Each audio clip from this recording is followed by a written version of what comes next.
係真係嚟啦！好，開始咗啦，交俾你兩個啦，好嘛？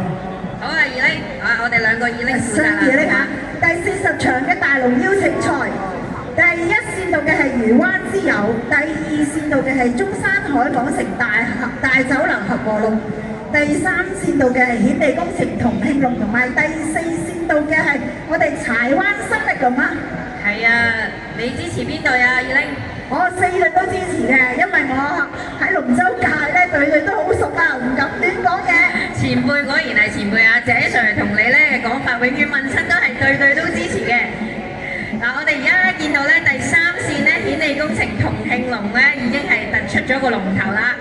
係啊，跟住落嚟咧第二線同第4線咧就相繼已經係開始進咗出嚟喎。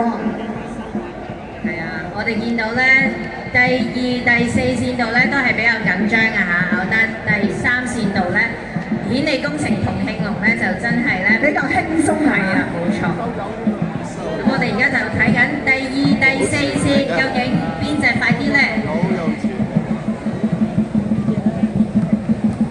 應該咧就係中山海港城大酒樓合和龍啦。不過我哋咧都等最後賽果啊嚇，大會嘅最後賽果。係啦，冇錯啦。咁啊，睇呢場咧就好輕鬆翻嚟啊，就顯利同慶龍，好輕鬆可以翻咗嚟。咁啊，大概賽果係點樣咧？